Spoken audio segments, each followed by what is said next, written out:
ನಮಸ್ಕಾರ ವೀಕ್ಷಕರೇ, lab doctor ಚಾನಲ್ಗೆ ಸ್ವಾಗತ. If you new to the ಚಾನಲನ್ನು ಪ್ಲೀಸ್ ಲೈಕ್ ಮಾಡಿ, ಶೇರ್ ಮಾಡಿ ಮತ್ತು ಸಬ್ಸ್ಕ್ರೈಬ್ ಮಾಡಿ.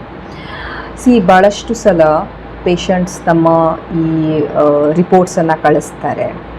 ಆ್ಯಂಡ್ ಎಸ್ಪೆಷಲಿ ಈ ಗರ್ಭಕಂಠದ ಕ್ಯಾನ್ಸರ್, ಸರ್ವೈಕಲ್ ಕ್ಯಾನ್ಸರಿನ ರಿಪೋರ್ಟ್ಸ್ ಇರ್ಬೋದು. ಆ್ಯಂಡ್ ಕೇಳ್ತಾರೆ, ಎಷ್ಟು ಈ ಸ್ಟೇಜಲ್ಲಿದೆ, ಸೊ ಎಷ್ಟು ದಿನ, ಎಷ್ಟು ವರ್ಷ ಇದು ನಡಿಬೋದು, ಇದನ್ನು ಕ್ಯೂರ್ ಮಾಡ್ಕೊಳ್ಬೋದಾ, ಈ ಥರದ್ದೆಲ್ಲ ಪ್ರಶ್ನೆ ಬರ್ತಾ ಇರುತ್ತೆ. ಸೊ ನಾವು ಈ ಸರ್ವೈವಲ್ ರೇಟ್ ಎಷ್ಟು ವರ್ಷಗಳವರೆಗೆ ಈ ಒಂದು ಕ್ಯಾನ್ಸರಿನ ಸ್ಟೇಜ್ ಇದ್ದಾಗ ಅವ್ರು ಬದುಕಬಹುದು, ಆ್ಯಂಡ್ ಹೇಗೆ ಇದರ ಪ್ರೊಗ್ನೋಸಿಸ್ ಇರುತ್ತೆ, ಹೇಗೆ ಇದರ ಟ್ರೀಟ್ಮೆಂಟ್ ಇರುತ್ತೆ, ಇದ್ರ ಬಗ್ಗೆ ನಾವು ತಿಳ್ಕೊಳ್ಳೋಣ. ಸೊ ನೀವು ಚಾನಲನ್ನು ದಯವಿಟ್ಟು ಲೈಕ್ ಮಾಡಿ, ಶೇರ್ ಮಾಡಿ ಮತ್ತು ಸಬ್ಸ್ಕ್ರೈಬ್ ಮಾಡಿ.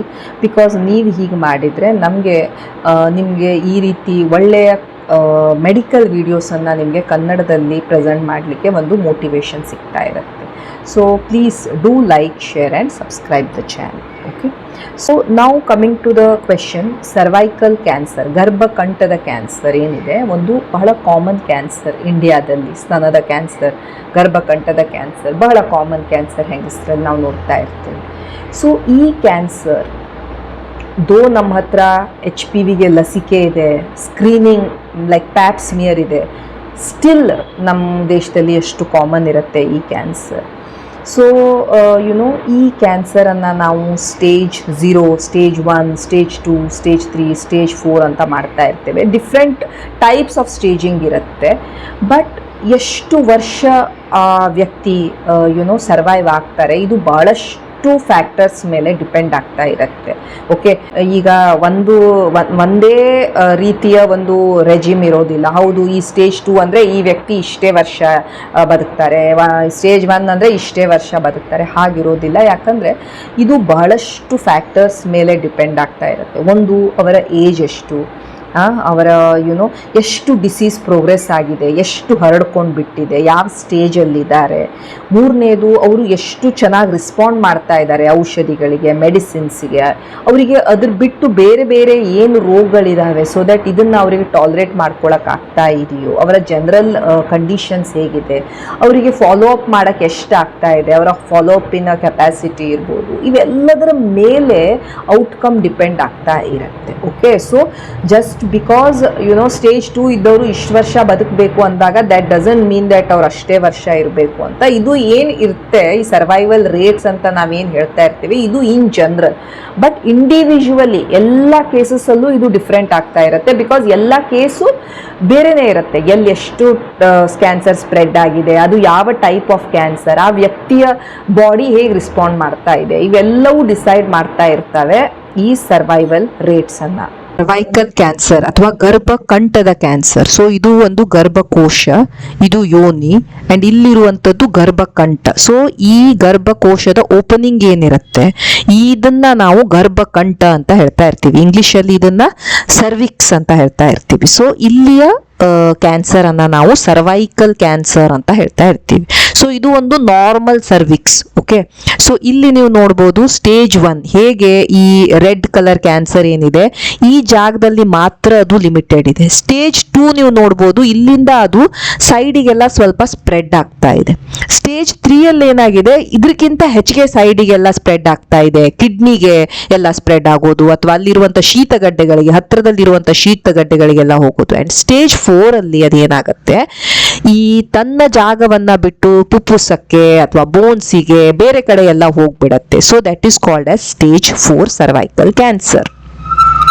So same thing explained here. ಇದು ಒಂದು ನಾರ್ಮಲ್ ಸರ್ವಿಕ್ಸ್, ಇದು ಗರ್ಭಕೋಶ, ಇದು ಸರ್ವಿಕ್ಸ್ ಅಥವಾ ಗರ್ಭಕಂಠ, ಅಂಡ್ ಇದು ಯೋನಿ. ಓಕೆ, ಸೊ ಇಲ್ಲಿ ನೀವು ನೋಡ್ಬೋದು ಹೇಗೆ ಒಂದು ಕ್ಯಾನ್ಸರ್ ಇಲ್ಲೇ ಇರುತ್ತೆ, ಅದು ಬೆಳ್ಕೊಳ್ತಾ ಫಸ್ಟ್ ಇಲ್ಲಿ ದೊಡ್ಡದಾಗತ್ತೆ, ಆಮೇಲೆ ಇಲ್ಲೇ ಹರಡಕ್ ಶುರು ಆಗತ್ತೆ, ಆಮೇಲೆ ಜಾಗವನ್ನ ಬಿಟ್ಟು ಅದು ಬೇರೆ ಕಡೆನೂ ಹರಡ್ಕೊಳ್ಳಿಕ್ಕೆ ಶುರು ಆಗುತ್ತೆ. ಸೊ ನೀವು ನೋಡ್ಬೋದು ಇಲ್ಲೆಲ್ಲ ಅದು ಹರಡ್ತಾ ಇದ್ದಾಗ ಯೋನಿಯಿಂದ ಬ್ಲೀಡಿಂಗ್ ಆಗ್ಲಿಕ್ಕೆ ಸ್ಟಾರ್ಟ್ ಆಗೋದು, ಯೋನಿಯಿಂದ ಈ ಬ್ರೌನ್ ತರ ಡಿಸ್ಚಾರ್ಜ್ ಆಗೋದು, ಈ ಪೀರಿಯಡ್ಸ್ ನಿಂತ ಮೇಲೂ ಅದು ಬ್ಲೀಡ್ ಆಗಕ್ಕೆ ಶುರು ಆಗೋದು, ಇಲ್ಲಿ ಹುಣ್ಣಾಗೋದು, ಈ ರೀತಿ ಎಲ್ಲ ಲಕ್ಷಣಗಳು ಕಾಣ್ತಾ ಇರ್ತವೆ. ಈ ಸರ್ವೈಕಲ್ ಕ್ಯಾನ್ಸರ್ ಅಲ್ಲಿ ಅಥವಾ ಯಾವುದೇ ಕ್ಯಾನ್ಸರ್ ಅಲ್ಲಿ ನಾವು ಈ 5 year ಸರ್ವೈವಲ್ ರೇಟ್ ಅಂತ ಹೇಳ್ತಾ ಇರ್ತೇವೆ. 5 ಇಯರ್ ಸರ್ವೈವಲ್ ರೇಟ್ ಅಂದರೆ ಆ ವ್ಯಕ್ತಿ ಒಂದು ನೆಕ್ಸ್ಟ್ 5 ಇಯರ್ಸ್ 5 ವರ್ಷ ಬದುಕುವಂತಹ ಸಾಧ್ಯತೆ ಎಷ್ಟು ಅಂತ ನಾವು ಹೇಳ್ತಾ ಇರ್ತೇವೆ. ಹೇಗೆ ಹೇಳ್ತಾ ಇರ್ತೇವೆ, ಇದನ್ನು ನಾವು ಬಹಳಷ್ಟು ಜನ ಪೇಷಂಟ್ಸಲ್ಲಿ ಸ್ಟಡಿ ಮಾಡಿಕೊಂಡು ಒಂದು ಟೆಂಟೇಟಿವ್ ಒಂದು ಪರ್ಸೆಂಟೇಜನ್ನು ಹೇಳ್ತಾ ಇರ್ತೇವೆ. ನಾನು ಹೇಳಿದಾಗೆ ಇದು 100% ಇರೋದಿಲ್ಲ. ಈ ರೀತಿ ನಾವು ಸುಮಾರು ಪೇಷಂಟ್ಸನ್ನು ಸ್ಟಡಿ ಮಾಡಿದಾಗ ನಮಗೊಂದು ಐಡಿಯಾ ಇರುತ್ತೆ ಎಷ್ಟು ವರ್ಷದವರೆಗೆ ಈ ಸರ್ವೈವಲ್ ಆಗಬಹುದು ಅಂತ. ಅದು ಡಿಪೆಂಡ್ ಆಗ್ತಾ ಇರುತ್ತೆ ಎಷ್ಟು ಬೇಗ ಆ ಕ್ಯಾನ್ಸರ್ ಡಿಟೆಕ್ಟ್ ಆಗಿತ್ತು, ಡಿಟೆಕ್ಟ್ ಆದಾಗ ಅದು ಯಾವ ಟೈಪ್ ಆಫ್ ಕ್ಯಾನ್ಸರ್ ಇತ್ತು, ಆ ವ್ಯಕ್ತಿಯ ವಯಸ್ಸು ಎಷ್ಟಿತ್ತು, ಅವರಿಗೆ ಬೇರೆ ಏನು ರೋಗವಿತ್ತು, ಆ ಕ್ಯಾನ್ಸರ್ ಎಷ್ಟು ಸ್ಪ್ರೆಡ್ ಆಗಿತ್ತು, ಗೊತ್ತಾಯ್ತಾ, ಇದ್ರ ಮೇಲೆಲ್ಲ ಡಿಪೆಂಡ್ ಆಗ್ತಾ ಇರುತ್ತೆ. ಈಗ ಅರ್ಲಿ ಸ್ಟೇಜಸಲ್ಲಿ ಯಾವಾಗ ಈ ಕ್ಯಾನ್ಸರ್ ಏನು ಅಷ್ಟೇ ಆ ಗರ್ಭಕಂಠಕ್ಕೆ ಅಥವಾ ಗರ್ಭಕಂಠದ ಜೀವಕೋಶಗಳಿಗೆ ಅಷ್ಟೇ ಲಿಮಿಟ್ ಆಗಿರುತ್ತೆ, ಈ ಸರ್ವೈವಲ್ ರೇಟ್ 5 ವರ್ಷ ಬದುಕುಳಿಯುವಂಥ ಸಾಧ್ಯತೆ 90 to 95% ತನಕ ಹೋಗುತ್ತೆ. ಅಂದರೆ 100 ಜನ ಈ ಸ್ಟೇಜಲ್ಲಿ ಇದ್ರು ಅಂದರೆ 95 ಪೇಷಂಟ್ಸ್ 5 ವರ್ಷದ ತನಕ ಅವರು ಬದುಕುಳಿಯುವಂಥ ಸಾಧ್ಯತೆ ಇರುತ್ತೆ.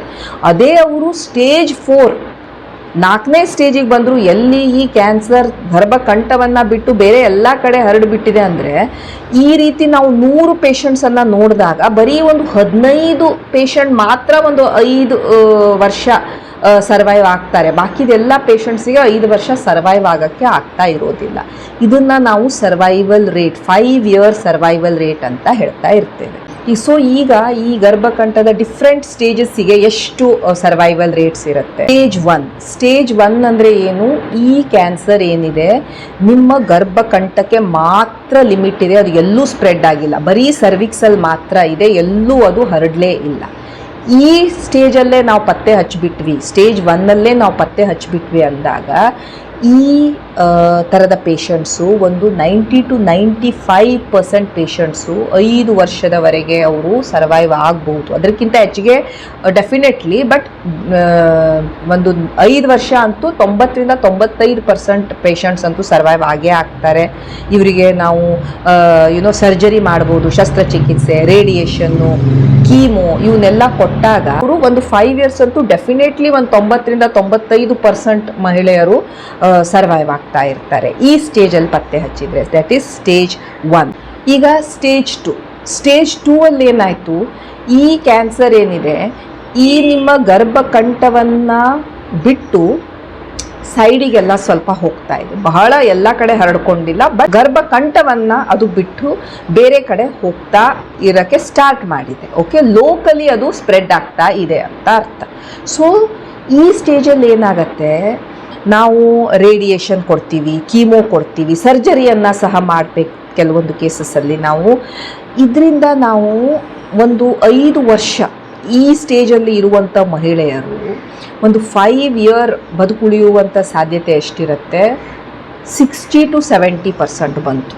ನೋಡಿ, ಸ್ಟೇಜ್ 1ನಲ್ಲಿ 90% ಇದ್ದಿದ್ದು ಈಗ ಸ್ಟೇಜ್ 2 ಬಂದಾಗ ಅದು ಆಲ್ರೆಡಿ 60 to 70, ಅಂದರೆ 100 ಜನ ಮಹಿಳೆಯರು ಈ ಸ್ಟೇಜಲ್ಲಿ ಇದ್ದರು ಅಂದರೆ ಬರೀ ಒಂದು 60 to 70 ಮಹಿಳೆಯರು ಮಾತ್ರ ಒಂದು 5 ವರ್ಷ ಬದುಕುಳಿಯುವಂಥ ಸಾಧ್ಯತೆ ಇರುತ್ತೆ. ಓಕೆ, ಬರೀ ಇದ್ರ ಮೇಲೆ ಅಷ್ಟೇ ಅಲ್ಲ, ನಾನು ಹೇಳಿದೆ ಬೇರೆ ಅದರ್ ಫ್ಯಾಕ್ಟರ್ಸು ಇತ್ತು, ಇದು ಜಸ್ಟ್ ನಾನು ಸ್ಟೇಜ್ ಮೇಲೆ ಮಾತ್ರ ಹೇಳ್ತಾ ಇರೋದು. ಓಕೆ, ಸೊ ಸ್ಟೇಜ್ 2 ಅಲ್ಲಿ ಸರ್ವೈವಲ್ 5 ಇಯರ್ ಸರ್ವೈವಲ್ ರೇಟ್ ಬರುತ್ತೆ 60 to 70%. ಸ್ಟೇಜ್ 3ಅಲ್ಲಿ ಏನಾಗುತ್ತೆ, ಈ ಕ್ಯಾನ್ಸರ್ ಗರ್ಭಕಂಠವನ್ನು ಅಂತೂ ಇನ್ವಾಲ್ವ್ ಮಾಡೇ ಬಿಟ್ಟಿದೆ, ಅದರ ಜೊತೆ ಯೋನಿಯ ಕೆಳಭಾಗವನ್ನು, ಅಲ್ಲಿರುವಂತಹ ಶೀತಗಡ್ಡೆಗಳನ್ನು, ಅಲ್ಲಿರುವಂತಹ ಸ್ಟ್ರಕ್ಚರ್ಸ್, ಬೇರೆ ಸ್ಟ್ರಕ್ಚರ್ಸು, ಕಿಡ್ನಿ ಎಕ್ಸೆಟ್ರಾ ಇನ್ವಾಲ್ವ್ ಆಗಿದೆ. ಸೊ ಬಹಳ ಹರಡ್ಕೊಂಡಿದೆ, ಬಟ್ ಇಷ್ಟೇ ಹರಡ್ಕೊಂಡಿದೆ, ಇದು ಬಿಟ್ಕೊಂಡು ಬೇರೆ ಕಡೆ ಎಲ್ಲ ಹೋಗ್ತಾ ಇಲ್ಲ. ಅದು ಲಿವರಿಗೆ ಮತ್ತು ಪುಪ್ಪುಸಕ್ಕೆ ಅಲ್ಲೆಲ್ಲ ಹೋಗಲಿಲ್ಲ, ಲೋಕಲಿ ಅದು ಬಹಳ ಸ್ಪ್ರೆಡ್ ಆಗಿ ಹೋಗಿದೆ. ಇಲ್ಲಿ ನಾವು ಯಾವುದೇ ರೀತಿ ಶಸ್ತ್ರಚಿಕಿತ್ಸೆ ಎಕ್ಸೆಟ್ರಾ ಮಾಡೋಕ್ಕಾಗೋದಿಲ್ಲ, ಬಿಕಾಸ್ ಶಸ್ತ್ರಚಿಕಿತ್ಸೆ ಮಾಡಿ ಇವೆಲ್ಲವನ್ನು ತೆಗಿಯೋಕ್ಕಾಗ್ತಾ ಇರೋದಿಲ್ಲ. ಸೊ ಮೇನ್ಲಿ ರೇಡಿಯೇಷನ್ನು ಮತ್ತು ಕೀಮೋಥೆರಪಿ ಇವನ್ನೇ ಕೊಡ್ತಾ ಇರ್ತೀವಿ. ಆ್ಯಂಡ್ ಇಲ್ಲಿ ಇವರ ಸರ್ವೈವಲ್ ರೇಟ್ 5 ವರ್ಷ ಬದುಕುಳಿಯುವಂಥ ಸಾಧ್ಯತೆ ಎಷ್ಟಿರುತ್ತೆ, ಅದು 30 to 50 ಇರುತ್ತೆ. ಅಂದರೆ 100 ಜನ ಮಹಿಳೆಯರು ಈ ಸ್ಟೇಜಲ್ಲಿದ್ದರು, ಸ್ಟೇಜ್ 3 ಅಲ್ಲಿದ್ದರೆ ಬರೀ ಒಂದು 30 to 50 ಮಹಿಳೆಯರು ಮಾತ್ರ 5 ವರ್ಷ ಬದುಕುವಂಥ ಸಾಧ್ಯತೆ ಇರುತ್ತೆ. ಮತ್ತೆ ಒಂದು 70ರಿಂದ 50 ಮಹಿಳೆಯರು ಈ 5 ವರ್ಷ ಬದುಕಿಗೆ ಉಳಿಯೋದಿಲ್ಲ, ಅದಕ್ಕಿಂತ ಮೊದಲೇ ಅವರು ಸಕ್ಕಮ್ ಆಗ್ಬೋದು. ಸ್ಟೇಜ್ 3 ಬರ್ತಾ ಇದ್ದ ಹಾಗೆ 5 ವರ್ಷ ಬದುಕುಳಿಯುವ ಸಾಧ್ಯತೆ 30 to 50% ಇರುತ್ತೆ. ಆ್ಯಂಡ್ ಸ್ಟೇಜ್ 4 ಅಂದರೆ ಆ ಕ್ಯಾನ್ಸರ್ ಗರ್ಭಕಂಠದಿಂದ ಬೇರೆ ಬಾಡಿಯ ಬೇರೆ ಬೇರೆ ಕಡೆ ಹೋಗ್ಬಿಟ್ಟಿದೆ, ಬೋನ್ಸಿಗೆ ಹೋಗಿದೆ, ಲಿವರಿಗೆ ಹೋಗಿದೆ, ಫುಫುಸಕ್ಕೆ ಹೋಗಿದೆ. ಇಂಥದ್ರಲ್ಲೆಲ್ಲ ನಾವೇನು ಹೆಚ್ಚಿಗೆ ಮಾಡೋಕ್ಕಾಗೋದಿಲ್ಲ. ರೇಡಿಯೇಷನ್ನು, ಕೀಮೋಥೆರಪಿ, ಇಮ್ಯುನೋಥೆರಪಿ, ಈ ರೀತಿ ಟಾರ್ಗೆಟೆಡ್ ಥೆರಪಿ, ಈಗ ಎಲ್ಲ ಸುಮಾರಷ್ಟು ಟ್ರೀಟ್ಮೆಂಟ್ ಮೊಡ್ಯಾಲಿಟೀಸ್ ಬಂದಿದ್ದಾವೆ. ಸೊ ಇವುಗಳನ್ನು ನಾವು ಕೊಡ್ತಾ ಇರ್ಬೋದು. ಆ್ಯಂಡ್ ಬರೀ ಒಂದು 15%, ಒಂದು 10ರಿಂದ 15% ಮಹಿಳೆಯರು ಮಾತ್ರ 5 ವರ್ಷ ಸರ್ವೈವ್ ಆಗ್ಬೋದು. ಅಂದರೆ 100 ಜನ ಮಹಿಳೆಯರು ಈ ಸ್ಟೇಜ್ 4ಅಲ್ಲಿದ್ದಾರೆ ಅಂದರೆ ಒಂದು 10 ಅಥವಾ 15 ಮಹಿಳೆಯರು ಮಾತ್ರ 5 ವರ್ಷ ಬದುಕ್ಬೋದು. ಬಾಕಿದವರಿಗೆಲ್ಲ ಅಷ್ಟು ವರ್ಷ ಬದುಕಲಿಕ್ಕೆ ಆಗದೆ ಇರಬಹುದು. ಓಕೆ, ಸೊ ಈ ರೀತಿ ನಾವು 5 year ಸರ್ವೈವಲ್ ರೇಟ್ಸ್ ಅಂತ ಹೇಳ್ತಾ ಇರ್ತೇವೆ. Stage 1, stage 2, stage 3 and stage 4. Stage 1ಅಲ್ಲಿ ಅದು 90% ಇದ್ದರೆ ಸ್ಟೇಜ್ 4ಅಲ್ಲಿ ಅದು 15% ಆಗಿಬಿಡತ್ತೆ. ಈಗ ಬಹಳಷ್ಟು ಸಲ ಪೇಷಂಟ್ಸ್ ಕೇಳ್ತಿರ್ತಾರೆ, ನಮ್ಮ ಈ ಪೇಷಂಟಿಗೆ ನಾವು ಕ್ಯಾನ್ಸರಿನ ಟ್ರೀಟ್ಮೆಂಟ್ ಕೊಟ್ವಿ, ಎಲ್ಲ ಕೊಟ್ವಿ, ಇನ್ನೂ ಎಷ್ಟು ವರ್ಷ ಅವರು ಉಳಿತಾರೆ, ಅವ್ರದ್ದು ಹೇಗಿರುತ್ತೆ ಅಂತ. ಅವರು ಇನ್ನೆಷ್ಟು ವರ್ಷ ಉಳಿತಾರೆ, ಅವರ ಲೈಫ್ ಹೇಗಿರುತ್ತೆ, ಇದು ಡಿಪೆಂಡ್ ಆಗ್ತಾ ಇರುತ್ತೆ. ಅವರು ಯಾವ ಸ್ಟೇಜಲ್ಲಿ ಫಸ್ಟು ನಾವು ಅವ್ರ ಪತ್ತೆ ಹಚ್ಚಿದ್ವಿ, ಆವಾಗ ಅವ್ರ ವಯಸ್ಸು ಎಷ್ಟಿತ್ತು, ಆ ಟ್ರೀಟ್ಮೆಂಟ್ ಕೊಡಬೇಕಾದ್ರೆ ಅವ್ರ ಬಾಡಿ ಅದನ್ನು ಎಷ್ಟು ಚೆನ್ನಾಗಿ ರೆಸ್ಪಾಂಡ್ ಮಾಡ್ತು, ಅವರು ಈಗ ಎಷ್ಟು ಫಾಲೋ ಅಪ್ ಮಾಡ್ಕೊಳ್ತಾ ಇದ್ದಾರೆ, ಹೇಗೆ ಅವರು ಅದನ್ನು ಡಾಕ್ಟರ್ ಹತ್ರ ತೋರಿಸ್ಕೊಳ್ತಾ ಇದ್ದಾರೆ, ಎಷ್ಟು ಸಲ ಹೋಗ್ತಾ ಇದ್ದಾರೆ, ಆ ಫಾಲೋ ಅಪ್ ಸರಿ ಇದೆಯಾ, ಇವೆಲ್ಲದರ ಮೇಲೆ ಆ ಟ್ರೀಟ್ಮೆಂಟಿಗೆ ಅವ್ರು ಹೇಗೆ ರೆಸ್ಪಾಂಡ್ ಮಾಡ್ತಾರೆ, ಎಷ್ಟು ವರ್ಷದವರೆಗೆ ಅವ್ರಿಗೆ ಬರದೇ ಇರ್ಬೋದು, ಇವೆಲ್ಲವೂ ಡಿಪೆಂಡ್ ಆಗ್ತಾ ಇರ್ತಾರೆ. ಸೊ ಎಲ್ಲಿವರೆಗೆ ನಾವು ಉಳಿಬೋದು ಈ ಸರ್ವೈಕಲ್ ಕ್ಯಾನ್ಸರ್ ಡಿಟೆಕ್ಟ್ ಆಯಿತು ಅಂದಾಗ ನಾನು ಹೇಳಿದೆ ಅದಕ್ಕೆ ಒಂದು ಸ್ಟ್ರೇಟ್ ಫಾರ್ವರ್ಡ್ ಆನ್ಸರ್ ಇಲ್ಲ. ಬಿಕಾಸ್ ಭಾಳಷ್ಟು ಥಿಂಗ್ಸ್ ಮೇಲೆ ಅದು ಡಿಪೆಂಡ್ ಆಗ್ತಾ ಇರುತ್ತೆ. ನಿಮಗೆ ಯಾವಾಗ ನಿಮ್ಮ ಡಾಕ್ಟರ್ ನಿಮಗೆ ಈ ರೀತಿದು ಏನಾದರೂ ಹೇಳ್ತಾರೆ, ಅವ್ರು ನಿಮಗೆ ಒಂದು ಡೀಟೇಲ್ ರಿಪೋರ್ಟನ್ನು ಕೊಡ್ತಾರೆ, ಇದು ಯಾವ ಸ್ಟೇಜಲ್ಲಿದೆ, ಇದು ಯಾವ ಟೈಪ್ ಆಫ್ ಕ್ಯಾನ್ಸರ್, ಸ್ಕ್ವಾಮಸ್ಸೋ, ಎಡಿನೋನೋ, ಮತ್ತು ಎಷ್ಟು ಲಿಂಫ್ ನೋಡ್ಸ್ ಇನ್ವಾಲ್ವ್ ಆಗಿದ್ದು, ನಿಮ್ಗೆ ಏನೇನು ಟ್ರೀಟ್ಮೆಂಟ್ ಕೊಡಬಹುದಿತ್ತು, ಆ ಟ್ರೀಟ್ಮೆಂಟಿಗೆ ನೀವು ಹೇಗೆ ರೆಸ್ಪಾಂಡ್ ಆದ್ರಿ.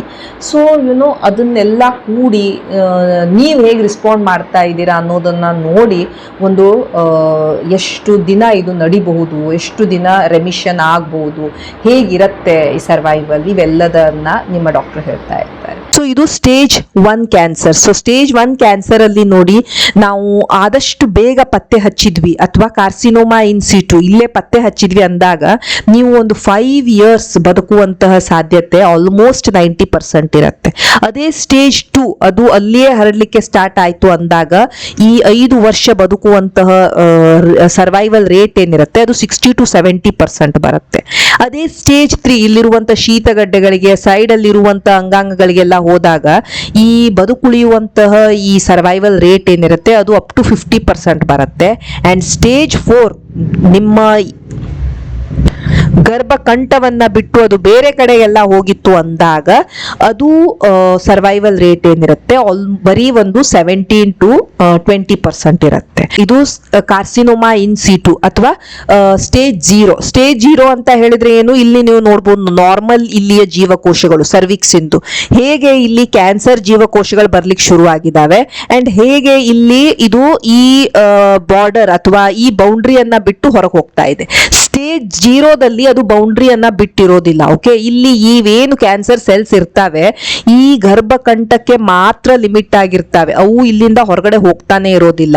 ನಾವು ಯಾವಾಗ ಈ ಪ್ಯಾಪ್ಸ್ಮಿಯರ್ ಎಕ್ಸೆಟ್ರಾ ಮಾಡ್ತಾ ಇರ್ತೇವೆ ಆವಾಗ ನಮ್ಗೆ ಈ ಮ್ಯಾಲಿಗ್ನೆಂಟ್ ಈ ಕ್ಯಾನ್ಸರ್ ಜೀವಕೋಶಗಳನ್ನ ನಾವು ಪತ್ತೆ ಹಚ್ಚಬಹುದು. ಅಂಡ್ ಇದು ಇತ್ತು ಅಂದಾಗ ಇಮಿಡಿಯೇಟ್ಲಿ ನಾವು ನಿಮ್ಗೆ ಅದರ ಮುಂದಿನ ಇನ್ವೆಸ್ಟಿಗೇಷನ್ ಅನ್ನ ಮಾಡಿದಾಗ ಇದೇನಾದ್ರೂ ಸ್ಟೇಜ್ 0ದಲ್ಲೇ ಇತ್ತು ಬಂತು ಅಂದಾಗ ನಾವು ಇದಕ್ಕೆ ಆಲ್ಮೋಸ್ಟ್ 90-95% ಕ್ಯೂರ್ ಅನ್ನ ಮಾಡಬಹುದು. ಸೊ ಐದರ್ ಕೋನೈಸೇಷನ್, ಕೋನ್ ಬಯೋಪ್ಸಿನೋ, ಲೇಸರ್ ಸರ್ಜರಿನೋ, ಅಥವಾ ಲೂಪ್ ಎಲೆಕ್ಟ್ರೋ ಸರ್ಜಿಕಲ್ ಎಕ್ಸಿಷನ್ ಪ್ರೊಸೀಜರ್ ಅಂತ ಇರ್ತೀವಿ, ಇವನ್ನೆಲ್ಲ ಮಾಡಿ ನಾವು ನಿಮ್ಗೆ ಸರ್ವೈವಲ್ ರೇಟ್, ನೀವು ಒಂದು 5 ವರ್ಷ ಬದುಕುಳಿಯುವಂತ ಸಾಧ್ಯತೆ ಏನಿದೆ ಒಂದು 90-95% ತನಕ ಮಾಡಬಹುದು, ಪ್ರೊವೈಡೆಡ್ ಈ ಜೀವಕೋಶಗಳು, ಈ ಕ್ಯಾನ್ಸರ್ ಜೀವಕೋಶಗಳು ಸರ್ವಿಕ್ಸ್ ಅನ್ನ ಬಿಟ್ಟು ಹೋಗಿಲ್ಲ. ಸ್ಟೇಜ್ 1 ನಾನು ಹೇಳಿದೆ, ಇಲ್ಲೇನಾಗಿದೆ, ಸರ್ವಿಕ್ಸ್ ಅಲ್ಲೇ ಇದೆ, ಆ ಜೀವಕೋಶಗಳು ಬೌಂಡ್ರಿಯನ್ನ ಬಿಟ್ಟಿದ್ದಾವೆ, ಬಟ್ ಸರ್ವಿಕ್ಸ್ ಅನ್ನ ಬಿಟ್ಟು ಹೋಗಿಲ್ಲ, ಅದು ಸರ್ವಿಕ್ಸಿಗೆ ಅಷ್ಟೇ ಲಿಮಿಟೆಡ್ ಆಗಿದೆ. ಓಕೆ, ಸೊ ಇದು ಅಲ್ಲಿ ಹತ್ರ ಇರುವಂತ ಶೀತಗಡ್ಡೆಗಳಿರ್ಬೋದು ಅಥವಾ ಅಲ್ಲಿ ಹತ್ರದಲ್ಲಿರುವಂತ ಅಂಗಾಂಗಗಳು ಎಲ್ಲೂ ಹರಡಿಲ್ಲ. That is stage 1. ಸ್ಟೇಜ್ 2 ಇಲ್ಲೇನಾಗಿದೆ, ಗರ್ಭ ಕಂಠವನ್ನ ಬಿಟ್ಟು ಇದು ಬೇರೆ ಕಡೆಗೆ ಹರಡ್ಲಿಕ್ಕೆ ಶುರು ಆಗಿದೆ. ಓಕೆ, ಅಲ್ಲಿರುವಂತ ಸೈಡ್ ಅಲ್ಲಿರುವಂತ ಪ್ಯಾರಾಮೆಟ್ರಿಯಮೋ ಅಥವಾ ಯೋನಿಯ ಈ ಭಾಗ ಇರ್ಬೋದು, ಇಲ್ಲೆಲ್ಲ ಇದು ಸ್ಪ್ರೆಡ್ ಆಗಕ್ಕೆ ಶುರು ಆಗತ್ತೆ. That is stage 2. ಸ್ಟೇಜ್ 3 ಅಲ್ಲಿ ಏನಾಗತ್ತೆ, ಇದು ಇನ್ನೂ ಹರಡಕ್ ಶುರು ಆಗತ್ತೆ, ಬಟ್ ಈ ಜಾಗವನ್ನ ಬಿಟ್ಟು ಬೇರೆ ಕಡೆ ಹೋಗಿರೋದಿಲ್ಲ. ಇದು ಏನಾಗತ್ತೆ, ಈ ಗರ್ಭಕಂಠದ ಸುತ್ತಲೂ ಇರುವಂತ ಶೀತಗಡ್ಡೆಗಳಿರ್ಬೋದು, ಈ ಯುರೇಟರ್ ಅಥವಾ ಕಿಡ್ನಿಗಿರ್ಬೋದು, ಅಥವಾ ಅಲ್ಲಿ ಅಲ್ಲಿರುವಂತ ಪ್ಯಾರಾಮೆಟ್ರಿಯಂ ಇರ್ಬೋದು, ಈ ಯೋನಿಯ ಕೆಳಭಾಗ ತನಕ ಬಂದ್ಬಿಡ್ಬೋದು, ಅದು ಅಲ್ಲಲ್ಲೇ ಹೆಚ್ಚಿಗೆ ಸ್ಪ್ರೆಡ್ ಆಗ್ತಾ ಇರುತ್ತೆ. That is stage 3. ಸ್ಟೇಜ್ 4 ಅಲ್ಲಿ ಈ ಕ್ಯಾನ್ಸರ್ ಏನಿದೆ, ಗರ್ಭಕಂಠವನ್ನ ಬಿಟ್ಟು ನಿಮ್ಮ ಪುಪ್ಪುಸಕ್ಕೆ ಹೋಗ್ಬೋದು, ನಿಮ್ಮ ಲಿವರಿಗೆ ಹೋಗ್ಬೋದು, ಶೀತಗಡ್ಡೆಗಳಿಗೆ ಹೋಗ್ಬೋದು, ಬೇರೆ ಅಂಗಾಂಗಗಳಿಗೆಲ್ಲ ಹೋಗ್ಬಿಡ್ಬೋದು. That is stage 4. ಇಲ್ಲಿ ಬದುಕುಳಿಯುವಂತ ಸಾಧ್ಯತೆ ಏನಿರುತ್ತೆ, 5 ಇಯರ್ಸ್ ತನಕ ಬದುಕುಳಿಯುವಂತ ಸಾಧ್ಯತೆ ಒಂದು 15-20% ಮಾತ್ರ ಇರುತ್ತೆ. ಸೊ ಯಾವಾಗ ಈ ರೀತಿ ಸ್ಟೇಜಸ್ ಇರ್ತವೆ, ಇದು ಇನ್ ಜನರಲ್ ಒಂದು ಸರ್ವೈವಲ್ ರೇಟ್ 5 ವರ್ಷ ಉಳಿಯುವಂತ ಸಾಧ್ಯತೆ. ಬಟ್ ಇದೇ ಒಂದು ಫೈನಲ್ ವರ್ಡ್ ಅಂತ ಅಲ್ಲ, ನಾನು ಹೇಳಿದಾಗೆ ಇವೆಲ್ಲದರ ಮೇಲೆ ಡಿಪೆಂಡ್ ಆಗ್ತಾ ಇರ್ತವೆ. But moral of the story ಏನು, ಎಷ್ಟು ಬೇಗ ಇದನ್ನು ಪತ್ತೆ ಹಚ್ತೇವೆ ಅಷ್ಟು ಈ ಪ್ರೋಗ್ನೋಸಿಸ್ ಆಗಲಿ, 5 ವರ್ಷ ಉಳ್ಕೊಳ್ಳುವಂತಹ ಈ ಸರ್ವೈವಲ್ ರೇಟ್ ಆಗಲಿ, ಅದು ಇಂಪ್ರೂವ್ ಆಗ್ತಾ ಇರುತ್ತೆ. ಸೊ ಮೇನ್ ಅಂದರೆ ಪತ್ತೆ ಹಚ್ಕೊಳ್ಳೋದು ಬಹಳ ಇಂಪಾರ್ಟೆಂಟ್ ಇರುತ್ತೆ. ಪತ್ತೆ ಹಚ್ಕೊಳ್ಳೋದು ಹೇಗೆ, ರೆಗ್ಯುಲರ್ಲಿ ಸ್ಕ್ರೀನ್ ಮಾಡ್ಕೊಳ್ಳೋದು. ಒಂದು 30 ವರ್ಷ ಆದಮೇಲೆ ನೀವು ಎವ್ರಿ 5 ವರ್ಷಕ್ಕೆ ಅಥವಾ 3 ವರ್ಷಕ್ಕೆ ಒಂದ್ಸಲ ಹೋಗ್ಕೊಂಡು ಪ್ಯಾಪ್ಸ್ಮಿಯರ್ ಮಾಡ್ಕೊಳ್ಳೋದು, ಅಥವಾ ನೀವು ನಿಮಗೆ ಈ ವ್ಯಾಕ್ಸಿನೇಷನ್ ಬಗ್ಗೆ ಗೊತ್ತಿರಬೇಕು, HPV ವ್ಯಾಕ್ಸಿನ್ ಲಸಿಕೆ ಸಿಗ್ತಾ ಇರುತ್ತೆ, ಅದನ್ನು ಹಾಕ್ಸ್ಕೊಳ್ಳೋದ್ರಿಂದ ನಿಮಗೆ ಈ ಥರದ ಕ್ಯಾನ್ಸರ್ ಬರುವಂಥ ಸಾಧ್ಯತೆ ಕಡಿಮೆ ಇರುತ್ತೆ. ಸೊ ಅದ್ರ ಬಗ್ಗೆ ತಿಳ್ಕೊಂಡಿರೋದು. ಲಕ್ಷಣಗಳು, ಸಪೋಸ್ ನಿಮಗೆ ಏನೂ ಗೊತ್ತೇ ಇರಲಿಲ್ಲ, ಕೆಲವೊಂದು ಲಕ್ಷಣ ನಿಮ್ಮ ಬಾಡಿನೇ ಹೇಳ್ತಾ ಇರುತ್ತೆ. ನಿಮ್ಮ ಯೋನಿಯಿಂದ ಡಿಸ್ಚಾರ್ಜ್ ಇರ್ಬೋದು, ಬರುವಂಥ ದ್ರವ ಇರ್ಬೋದು, ಅದರ ಸ್ಮೆಲ್ ಇರ್ಬೋದು, ನಿಮ್ಮ ಯೋನಿಯಿಂದ ಯಾವತ್ತೋ ಒಂದ್ಸಲ ಬ್ಲೀಡ್ ಆಗ್ತಾ ಇದೆ, ಅದನ್ನೆಲ್ಲ ನಾವು ನಿರ್ಲಕ್ಷಿಸುವ ಹಾಗಿರೋದಿಲ್ಲ. ನಿಮ್ಮ ಬಾಡಿಯ ಬಗ್ಗೆ ನೀವು ತಿಳ್ಕೊಂಡಿರೋದು, ಲಕ್ಷಣಗಳ ಬಗ್ಗೆ ತಿಳ್ಕೊಂಡಿರೋದು, ನಿಮ್ಮ ಡಾಕ್ಟ್ರಿಗೆ ಹೋಗಿ ಭೇಟಿಯಾಗಿ ಇದನ್ನು ಡಿಸ್ಕಸ್ ಮಾಡೋದು, ಇವೆಲ್ಲ ಇಂಪಾರ್ಟೆಂಟ್ ಇರ್ತವೆ. ಯಾಕಂದರೆ ನಾನು ನಿಮ್ಗೆ ಆಲ್ರೆಡಿ ಹೇಳಿದೆ, ಎಷ್ಟು ಬೇಗ ಇದನ್ನು ಪತ್ತೆ ಹಚ್ತೇವೆ ಅಷ್ಟು ಒಳ್ಳೆಯ ಇದರ ಪ್ರೋಗ್ನೋಸಿಸ್ ಇರುತ್ತೆ. Okay, so survival depends upon all these factors. Okay? So thank you so much for watching the video. Please like, share and subscribe the channel. Thank you.